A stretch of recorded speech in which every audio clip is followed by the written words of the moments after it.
Friends, আজি মই পুনৰ কিছুমান টিপছ এণ্ড ট্ৰিক্স লৈ আপোনালোকৰ ওচৰলৈ আহিছোঁ। বিভিন্ন ধৰণৰ দাগ কাপোৰত লগা বা বাচন বৰ্তনত লগা দাগবিলাকৰ পৰা নিশ্চয় আপোনালোকে কেতিয়াবা হ'লেও সমস্যাত পৰিছে নহয় জানো? এনেকুৱা ধৰণৰ দাগ গুচাবৰ কাৰণে কি কৰিব পাৰি? মই তেনেকুৱা ধৰণৰ কিছুমান কথা ক'বলৈ গৈ আছোঁ। যদি ভিডিঅ'টো চাই আপোনালোকে ভাল পায় বা অকণমান হ'লেও উপকৃত হয়, তেতিয়াহ'লে আপোনালোকৰ সম্পৰ্কীয়কো এই ভিডিঅ'টো শ্বেয়াৰ কৰিব, যাতে এই নজনা কথাবিলাক জানি তেওঁলোকেও বহুতে উপকৃত হ'ব পাৰে। তেন্তে আহক আৰম্ভ কৰোঁ।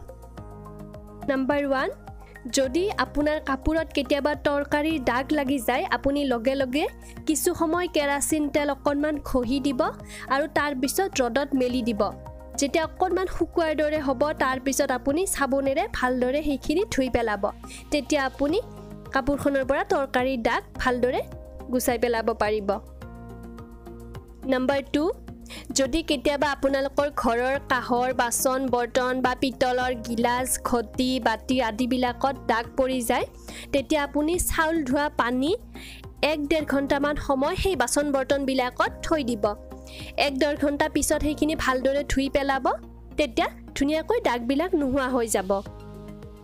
নম্বৰ 3, যদি আপোনাৰ কাপোৰত কেতিয়াবা মামৰৰ দাগ লাগি যায়, সেই দাগ গুচাবৰ কাৰণে আপুনি 1 ঘণ্টামান সময় ভাতৰ মাৰত সেই কাপোৰখন ডুবাই ৰাখিব, বা আপুনি নেমুৰ ৰস দিও ৰ'দত দিব পাৰে।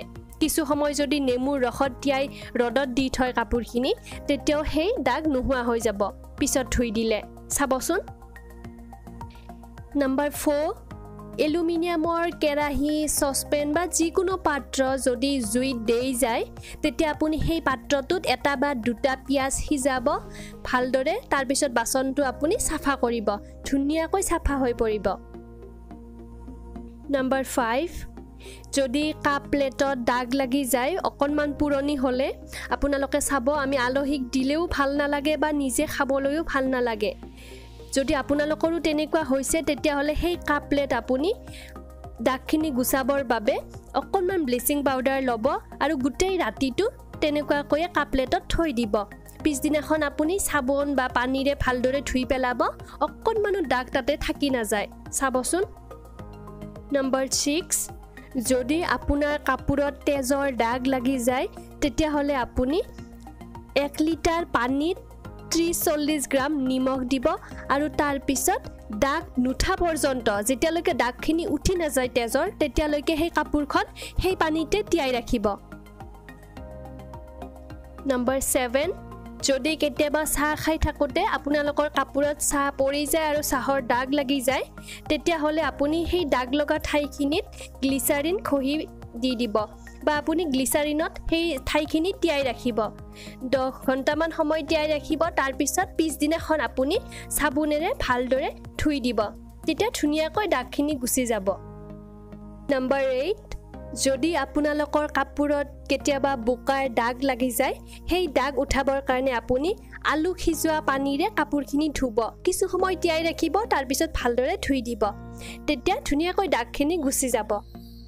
নম্বৰ 9, যদি আপোনাৰ এলুমিনিয়ামৰ পাত্ৰৰ ভিতৰৰ পিনে দাগ লাগি গৈছে, তেতিয়াহ'লে আপুনি তাত অকণমান পানী ল'ব আৰু 3-4 চামুচমান ভিনেগাৰ ল'ব আৰু জুইৰ ওপৰত 15 পৰা 20 মিনিট সময় উতলি উঠিব দিব।